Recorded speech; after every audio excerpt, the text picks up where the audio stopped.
الحمدللہ رب العالمین والصلاة والسلام علی سید الانبیاء والمرسلین اما بعد فاعوذ باللہ من الشیطان الرجیم بسم اللہ الرحمن الرحیم۔ معزز سامعین کرام، آپ کے ہفتہ وار پسندیدہ پروگرام علم المیراث کے ساتھ ایک دفعہ پھر حاضر ہیں۔ میرا نام مفتی عابد سعید ہے اور ہم ہر ہفتے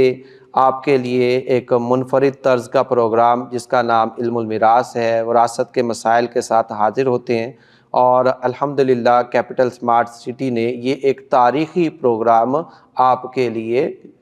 نشر کیا ہے اور آج یہ اس کا 10واں پروگرام ہے۔ پچھلے اسباق کے اندر جو پچھلے لیسن تھے اس میں ہم نے آپ کو علم میراث کی تعریف، علم میراث کا موضوع، پھر جو سب سے پہلے حصے بیان کیے جاتے ہیں، حصے دیے جاتے ہیں اصحاب فروض کو، ان کا تفصیلی جو تھا پروگرام آپ کو بیان کر دیے کہ کس وارث کو کتنا اور کب حصہ دیا جائے گا۔ آج کے جو ہمارا ایک نیا ٹاپک ہے، اور یہ آپ نے بار بار اس میں سنا ہوگا کہ یہ عصبہ بن گیا، تو اب عصبات کون سے ہیں اور ان کو کتنا حصہ ملتا ہے اور ان کی کتنی اقسام ہے، یہ سارے کا سارا آج ہم بیان کریں گے۔ تو آج کا جو ہمارا عنوان ہے وہ عصبات سے متعلق ہوگا۔ تو عصبہ کی اگر تعریف دیکھتے ہیں تو قرابۃ الرجل لأبیہ، یعنی باپ کی جانب سے مرد کے رشتہ داری جو ہوتی ہے اس کو عصبہ کہتے ہیں۔ یعنی کچھ افراد ایسے ہوں گے جو باپ کی طرف سے بن رہے ہوں گے، یعنی باپ چونکہ نسب کا اعتبار باپ کی طرف سے ہوتا ہے، تو باپ کی طرف سے کچھ ایسے رشتہ دار ہوتے ہیں جو کہ وارث بنتے ہیں، ان کو عصبات کہتے ہیں۔ یعنی باپ کی جانب سے مرد کی جو رشتہ داری ہوگی، اور رشتہ داری بھی نسب چونکہ باپ کی طرف سے ہوتا ہے لہٰذا عصبات کا تعلق یہ ہے، یہ باپ کی طرف سے ہوگا۔ اب عصبہ کا حکم کیا ہے تو آپ کے سامنے ذکر ہو رہا ہوگا کہ عصبہ کا حصہ قرآن پاک اور حدیث میں متعین نہیں ہے، بلکہ اگر وہ تنہا موجود ہوں، صرف وہ افراد ہوں، اب کون کون سے افراد ہوں گے وہ ہم آپ کو بیان کر دیں گے۔ تو عصبہ ایک ایسا شخص ہوتا ہے کہ اگر وہ اکیلا موجود ہوتا ہے کہ سارے کا سارا مال اس کو مل جاتا ہے، اور اگر ذوی الفروض ہوں تو ذوی الفروض 12 افراد تھے وہ ہم نے آپ کو بیان کر دیے،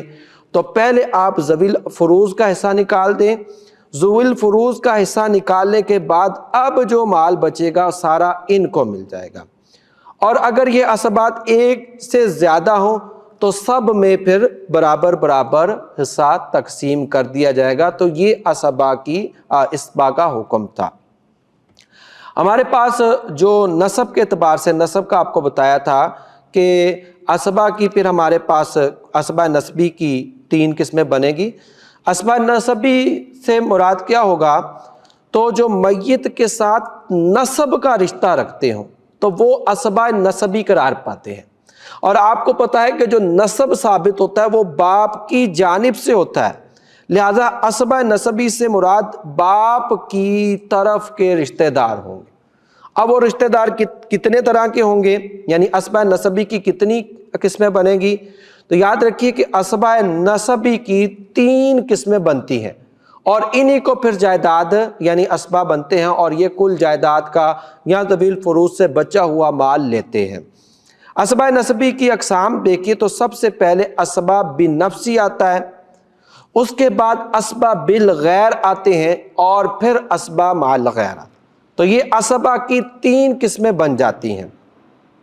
عصبہ بنفسی سے مراد کہ جس کا میت سے رشتہ قائم ہونے میں درمیان میں کسی عورت کا واسطہ نہ ہو۔ سادہ لفظوں میں آپ یہ کہہ سکتے ہیں کہ اگر صرف مرد حضرات عصبہ بن رہے ہوں تو ان کو عصبہ بنفسی کہتے ہیں۔ اب جیسے نانا لے لیجئے، اسی طرح اخیافی بھائی لے لیجئے اور بھانجی، یہ عصبات کے اندر نہیں آئیں گے، کیونکہ نانا جو ہے ماں کے واسطے سے رشتہ بنتا ہے، اخیافی بھائی یہ بھی ماں کے واسطے سے بنتا ہے، اور بھانجا جو ہے یہ بھی مطلب عورت کے واسطے سے رشتہ دار بنتا ہے، لہٰذا یہ اسبات نہیں قرار پائیں گے کیونکہ یہ باپ کی طرف سے نہیں، یہ ماں کی طرف سے رشتہ دار ہے، لہٰذا یہ اسبا میں شامل نہیں ہوں گے۔ لیکن اگر حقیقی بھائی لے لیجئے، وہ ماں کے واسطے سے تو رشتہ دار بنتا ہے لیکن باپ کی جانب سے بھی وہ رشتہ دار بنتا ہے، لہٰذا حقیقی جو بھائی ہے وہ بھی اسبا بنفسی کے اندر داخل ہو جائے گا۔ تو اسبا بنفسی کے اندر سمپل سی تعریف اپنے ذہن میں رکھ لیجئے کہ ایسا مرد جو باپ کی جانب سے اسبا بن رہا ہو تو اس کو اسبا کہیں گے، یعنی اسبا بنفسی سارے کے سارے مرد حضرات ہوں گے، کوئی بھی ان کے اندر عورت نہیں ہوگی۔ اسبا بنفسی کی جو ہمارے پاس اقسام آتی ہیں وہ اسبا بنفسی کی 4 بڑی قسمیں آتی ہیں۔ ایک تو جس کو ذرا مشکل اللفظ ہے، جس کو عربی میں کہتے ہیں فرع جزء میت، یعنی میت کی نسل، مذکر نسل۔ تو جیسے اس کے اندر بیٹا پوتا، تو یہ چونکہ فرع ویسے شاخوں کو بھی کہتے ہیں، تو یہاں جو ہوگی میت کی جو شاخیں ہوں گی، یعنی میت کی مذکر اولاد جیسے بیٹا پوتا پڑپوتا، یہ نیچے تک، یہ اسبا بنفسی کی پہلی قسم ہے اور عربی میں اس کو بنوت بھی کہتے ہیں۔ تو سب سے پہلے جو اسبا بنیں گے وہ یا تو بیٹا بنے گا، بیٹا نہ ہو تو پوتا بنے گا، اور پوتا نہ ہو تو پھر آگے اس کی اولادیں، یہ اسبا بنفسی بنے گی، اور عربی کے اندر اس کو فرع جزء میت بھی کہتے ہیں، یعنی میت کی مذکر اولادیں۔ دوسرے نمبر پر جو اسبا بنفسی آتے ہیں وہ اصل میت، یعنی جن کی اولاد سے میت ہے، جیسے باپ دادا، تو یہ اصل بنتے ہیں۔ اصل کا معنی جڑ بھی ہوتا ہے، جڑ سے پھر فرع ہوتی ہے، تو اصل کے جن کی اولاد میں یہ ہے، یعنی میت کی جو میت جن کی اولاد تھی وہ پھر اس کی اصل قرار پاتی ہیں، تو اس کو اصل میت کہتے ہیں۔ دوسرے نمبر پر جو اسبا بنتے ہیں وہ باپ بنتا ہے، باپ نہ ہو تو دادا، دادا نہ ہو تو پردادا، یہ اسبا بنفسی کے اندر آ جاتے ہیں۔ جو ہمارے پاس اسبا بنفسی کی تیسری قسم بنتی ہے وہ ہے فرع اصل قریب، یعنی باپ کی مذکر اولادیں، باپ کی مذکر اولادیں۔ اب باپ کی مذکر اولادیں کیا ہوں گی؟ جیسے حقیقی بھائی، پھر الاتی بھائی، پھر اسی طرح جو ہے ان کی جو اولادیں آ جائیں گی، حقیقی بھائی کے لڑکے، پھر الاتی بھائی کے لڑکے، تو یہ پھر نیچے تک جو ہوں گی ان کو عربی میں فرع اصل قریب کہتے ہیں، یعنی باپ کی جو ہے مذکر اولادیں۔ تو اگر ایسی صورت میں کبھی جو ہے حقیقی بھائی اسبا بنتا ہے، پھر اگر حقیقی بھائی نہ ہو الاتی بھائی اسبا بن جاتا ہے، حقیقی بھائی نہیں لیکن حقیقی بھائی کی اولادیں موجود ہیں تو وہ پھر وہ والے جو ہے افراد کیا بن جائیں گے؟ اسبا بن جائیں گے۔ آخری نمبر پر جو آتا ہے وہ آتا ہے فرع اصل بعید، یعنی دادا کی مذکر اولادیں، جیسے چچا ہو گیا، بعض اوقات یہ اسبا بن جاتے ہیں، تایا ہو گیا، اگر چچا اور تایا نہیں ہے تو پھر چچا اور تایا کی جو اولادیں ہیں جیسے بھتیجے ہیں یا بھتیجے ہو گئے، پھر بھتیجوں کے لڑکے، یہ سارے کے سارے پھر یہ اسبا بن جاتے ہیں۔ تو خلاصہ کلام یہ کہ اسبا جو پہلی صورت ہے اسبا بنفسی کی، اسبا نسبی کی پہلی صورت وہ آ گئی، وہ سب بنفسی۔ اس میں ایک چیز یاد رکھیے گا کہ پہلے نمبر پر جو اسبا بنیں گے بیٹے بنیں گے، اگر بیٹا یا پوتا موجود ہو تو پھر باپ دادا، اسی طرح حقیقی بھائی، الاتی بھائی اور چچا کے لڑکے، یہ اسبا نہیں بنیں گے۔ پہلی سب سے طاقتور جو اسبا ہوتا ہے، سب سے جو پہلے نمبر پہ ہوتا ہے، بیٹا یا پوتا موجود ہوتا ہے۔ دوسری بات، اگر بیٹا موجود نہیں، پوتا موجود نہیں، پھر باپ دادا اسبا بنتے ہیں، نیچے والے محروم ہو جاتے ہیں۔ پھر اگر باپ دادا نہیں تو پھر حقیقی بھائی الاتی بھائی اسبا بنتے ہیں، نیچے والے محروم ہو جاتے ہیں، اور آخر میں پھر اگر اوپر والے 3 درجے کے اسبات نہ ہو تو پھر جو ہے چچا تایا وغیرہ اسبات بنتے ہیں اور ان کی اولادیں اسبا بنتی ہیں۔ اسبا کے ترکے کی تقسیم کس طرح ہوگی یہ بھی آپ نے یاد رکھیے گا۔ تو اس کے کچھ بنیادی اصول ہیں۔ اس کا پہلا اصول جو یاد رکھیے گا کہ اگر ایک صنف واحد، یعنی ایک ہی قسم کے کئی افراد ہوں جن میں کوئی فرق نہیں، یعنی ایک لیول کے ہیں، ایک درجے کے ہیں، تو پھر ان میں سے ہر ایک جو ہے وہ برابر کا حصہ پائے گا، کوئی دوسرے کو محروم نہیں کرے گا۔ مثال کے طور پر 3 حقیقی بھائی، تو حقیقی بھائی ایک درجے کے ہیں، درجے کے اعتبار سے برابر ہیں، ان میں سب کو حصہ ملے گا۔ ایسا نہیں ہوگا کہ ایک بھائی دوسرے بھائی کو محروم کر دے گا، تو لہذا اب تینوں بھائی ایکول حصہ پائیں گے۔ لیکن اگر ایسا ہوا کہ اوپر نیچے کے افراد آ جائے، یعنی صنف واحد کے اوپر نیچے کے افراد آ گئے، تو اب جو میت سے قریب درجے کا ہوگا وہ والا حصہ پائے گا، اور جو بعید والا ہوگا وہ محروم ہو جائے گا۔ مثال کے طور پر بیٹا اور پوتا، یہ جو ہے ایک صنف سے ہیں، ایک صنف سے مراد یعنی یہ جو ہے یہ جزء میت ہے، میت کی جز ہیں،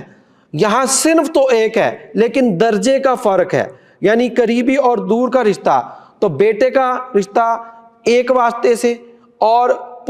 بیٹے کا بغیر واسطے سے رشتہ ہے، پوتے کا بیٹے کے واسطے سے رشتہ موجود ہے، لہذا بیٹا موجود ہو پوتا محروم ہو جائے گا۔ اسی طرح دادا اور باپ، یہ یہاں صنف تو ایک ہے جن کو عربی میں بنوت کہتے ہیں، جس کو اصل میت کہتے ہیں، تو یہاں قسم تو ایک ہے لیکن درجے کا فرق ہے کہ باپ کا درجہ پہلا، دادے کا درجہ بعد میں، لہذا باپ کے موجود ہوتے ہوئے دادا محروم ہو جائے گا۔ اسی طرح اگر تیسری صنف رہتے ہیں حقیقی بھائی اور الاتی بھائی، یہاں صنف ایک ہے، یعنی یہاں جو ہے اخوت صنف بنتی ہے لیکن درجے کا فرق ہے، حقیقی بھائی مقدم ہوگا، الاتی بھائی محروم ہو جائے گا۔ اسی طرح چچا ہے اور چچا کی اولادیں ہیں، تو چچا مقدم ہے، چچا کی اولادیں بعد میں ہیں، لہذا چچا کو حصہ ملے گا، چچا کی اولادوں کو چچا کی موجودگی میں حصہ نہیں ملے گا۔ تو یہ جو ہے آ گیا۔ اگر دوسرا اصول اس میں یاد رکھ لیجئے، اگر مختلف اصناف کے فرد جمع ہو جائیں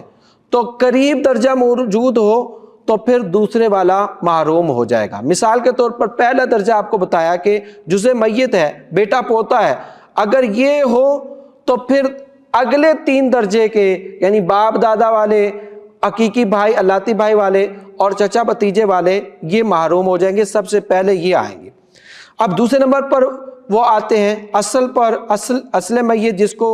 آگے ابوت کہتے ہیں، باپ دادا، اگر بیٹا بیٹی والے اسبات موجود نہیں پھر باپ دادا والے آ جائیں گے، اگر باپ دادا والے موجود ہیں تو پھر بھائیوں اور جو چچا والے اسبات ہیں وہ محروم ہو جائیں گے۔ پھر اگر پہلے 2 درجے کے نہیں ہیں یعنی بیٹے پوتے والے اور باپ دادا والے نہیں، اب بھائی آ جائیں گے۔ اب بھائی اگر بھائی جو ہیں اخوت والے موجود ہوں تو پھر چچا والے جو ہے رشتے جن کو امومت کہتے ہیں وہ محروم ہو جائیں گے، اور آخری درجہ جو ہوگا وہ امومت کو ہوگا۔ اور اسی طرح قرب درجہ کے بعد پھر جو قرب قرابت ہوگی، یعنی ایک واسطے سے دوسرا 2 واسطے سے، لہذا حقیقی بھائی الاتی بھائی پر، حقیقی بھتیجا الاتی بھتیجے پر، اور حقیقی چچا الاتی چچا پر مقدم ہوگا۔ تو یہ کچھ ہم نے پہلی قسم رکھ لی۔ جو ہمارے پاس دوسری آتی ہے وہ اسباب الغیر ہے۔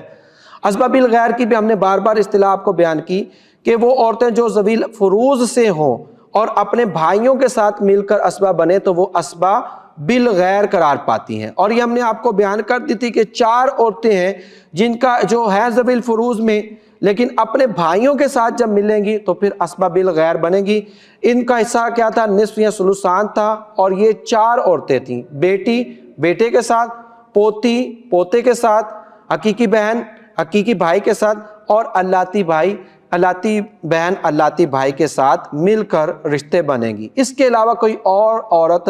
اسباب الغیر میں نہیں جائے گی۔ تو جو عورتیں خود بھائی کے ساتھ جمع ہو جائیں لیکن ذوی الفروض میں سے نہ ہو وہ اسبا نہیں بنیں گی، جیسے پھوپھی چچا کے ساتھ مل کر اسبا نہیں بنے گی۔ اور آخری جو ہمارا ہے وہ اسبا مع الغیر کا ہے کہ وہ عورتیں جو دوسری عورتوں کے ساتھ مل کر اسبا بالغیر بنتی ہیں، اور یہ 2 عورتیں ہیں، حقیقی بہنیں اور الاتی بہنیں۔ حقیقی بہنیں آپ کو بتایا تھا اگر بیٹی یا پوتی کے ساتھ مل جائیں تو یہ اسبا مع الغیر بنتی ہیں۔ اسی طرح الاتی بہنیں جب بیٹی یا پوتی کے ساتھ ملیں گی تب بھی اسبا مع الغیر بنے گی۔ تو یہ ہمارا تفصیلی کلام تھا اسبات پر، اور اسبات کا خلاصہ یہ لے لیجئے کہ اسبات وہ افراد ہوتے ہیں جن کے حصے متعین نہیں ہوتے، یا اگر تنہا ہو تو کل مال کا حصہ دار قرار پاتے ہیں، اور اگر ذوی الفروض ہو تو ذوی الفروض کو دینے کے بعد جو حصہ بچتا ہے وہ پھر ان کو مل جائے گا۔ تو آج کا پروگرام نہایت اہم تھا، آپ لوگ لازمی اس کو سنیے گا، اور سننے کے بعد اگر آپ کو کوئی چیز سمجھ نہ آئے تو آپ پھر ہم سے رابطہ کر سکتے ہیں۔ اللہ تبارک و تعالیٰ سے دعا ہے کہ ہمیں ان پروگرام کو سننے، سمجھنے اور لوگوں تک عام کرنے کی توفیق عطا فرمائے۔ آمین۔ وما علینا الا البلاغ۔